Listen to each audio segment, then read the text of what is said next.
Good afternoon, everyone. How was your lunch? Great? Tasty, right? Love those salads. So, thank you for coming. I know that there were a lot of other really interesting workshops, so it was a tough choice, so thank you for being here. So, today we're going to be talking about how to use psychology in UX. So, in design in general, but obviously this is focused on UX. So, first of all, I want to kind of tell you a little bit who I am. So my name is Tiziana, and I'm originally from Italy, but I do live in San Diego, California for many years.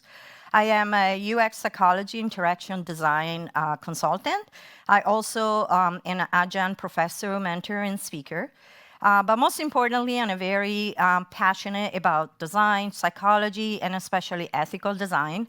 And I'm a member of the ethicaldesignnetwork.com, which I strongly encourage all of you to join. It's a free, very loose organization of a group of designers that really believe that design should be ethical and it should help make the world a better place. I just love this graph when I map out my career, just because I wanted to, especially when I teach younger students, I want to show that once you choose a career doesn't mean that you cannot expand it or change it. And we already saw that you can go from being a ballerina to being a designer. So my path, it was a lot more straightforward. That I started out as a graphic designer. And then I added some web design and UI design skills and some web front-end development. And then I got really, really interested in UX because it combines psychology and web design, which are two of my passions. And I kind of pushed it one step further when I went back to school in my 50s. In fact, at 50, and got my master's in media psychology, and I feel that I finally can put all my skills together in one single thing, which is very exciting for me. So, thanks. So, what we'll cover today, we will talk about some basics about psychology, and we will also start out looking at how can we apply it, how can you use it. But we're also going to be talking about ethical consideration, because every time you talk about psychology and dealing with the human brain and human mind, you definitely want to be very careful about ethical considerations. But before we start, I want to have a big, big asterisk. And this is pretty much as Google Slide let me do it. But imagine it's a huge asterisk. And what I want to mention is that the majority of psychological studies, looks like most of everything else, is based on people living in weird society. Any of you guys know ever heard about weird before? If you haven't, that stands for Western, educated, industrialized, rich, and democratic. So basically, we're talking about mainly for the Western civilization. So please take it with a word of caution. That means there are not a lot of studies that, for example, spend time in different society, like Middle East or even Asia. So a lot of what I'm talking about applies to Western societies. So why do I think it's important? Why do I think you should care?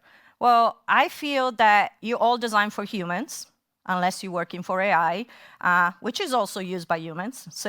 And therefore, if you want to have a very successful product, you can't just create a pretty pixels. It's not all about it. You need to understand who you're designing. And there is no better way to understand people that actually understand how the human brain works. And this is why I think psychology really can be your superpower. Now, we all know that user experience is fundamental. We all know how important it is. We also know that a bad user experience could be bad for business. What you may not think about it sometimes is that a bad user experience can literally kill you. Now, I have to say that fortunately, nobody died for this issue. But in 2015, Lincoln, an American car company, had to recall 13,574 cars because when they decided to create their car and their interface, they thought it was a brilliant idea to have two buttons next to each other. The bottom one is the one that says, I'm trying this, I never tried that. Ooh. The bottom one is the one that says start and stop. See? Sorry, I hate McAfee. start and stop. That means you start the engine and stop the engine with the same button. And the one right above it is actually engaging the high-speed mode. So you can imagine that when you're driving on a freeway, you're driving pretty fast. And if you want to go even faster, you want the sport modes, how easy it is to actually kill your engine instead. So again, I'm happy to say that nobody died as far as I know, but that was incredibly dangerous things. So now, why do designers do that? Oh, sorry, I need to go back to my slides. See, that's why I hate McAfee. Sorry, let me start again like this. Okay, slideshow, now it should work. Otherwise, I'm going to just use my, yes. So why do designers do that? I mean, UX designers are not stupid. They're definitely very smart, and they're very talented and very empathic people. But what happens a lot of time is that designers don't know the human brain well enough. And therefore, some of those mistakes could have been avoided if you would understand how easy it is for people to be distracted while they're driving. And again, not because you're a bad driver, but because of the way your brain works.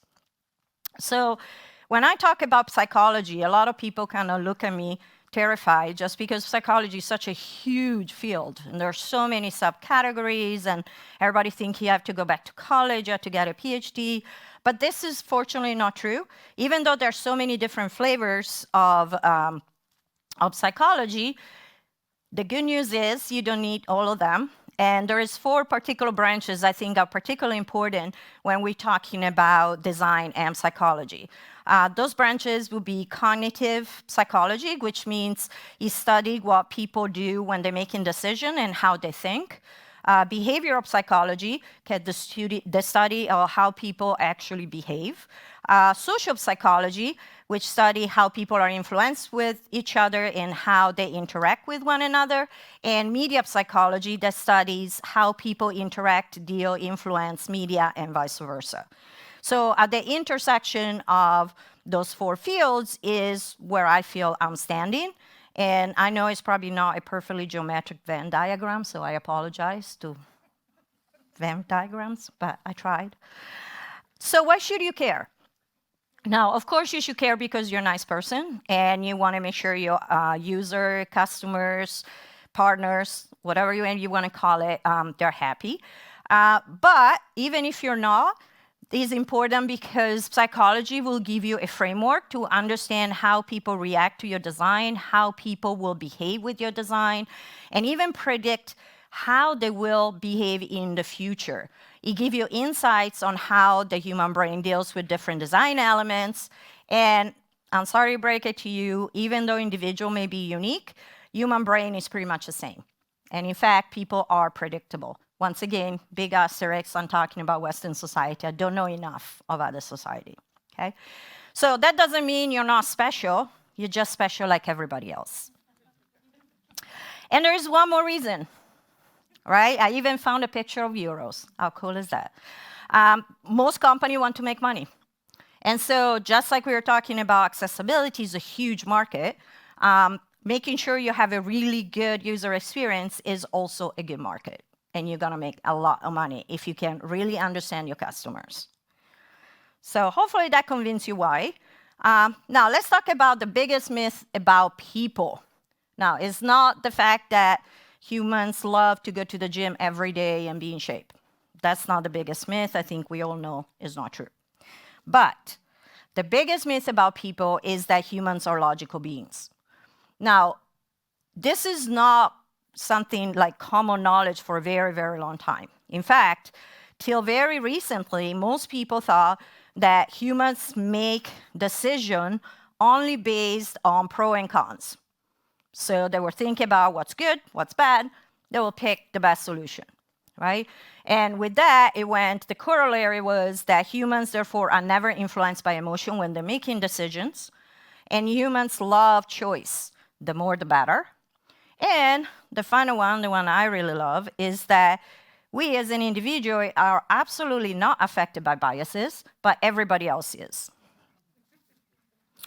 So this model that people believe for a long time is called the cost benefits model. If you took any economic class, you probably heard of it. If not, it's pretty straightforward.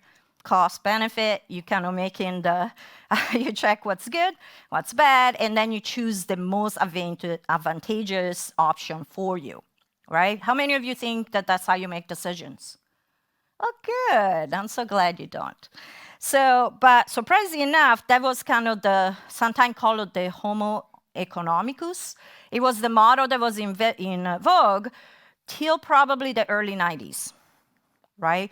In the early 90s, Antonio Damasio research has shown that even though, yes, we may do cost-benefits analysis when we make decision, that's not the crucial factor that influence our decision.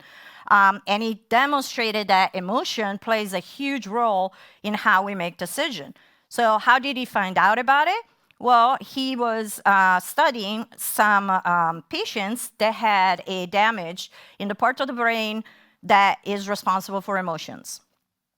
They were perfectly fine for everything else, but that part of the brain was damaged, and they realized that those people could not make decisions.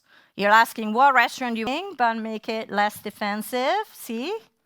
I even give you relationship advice. How cool is that?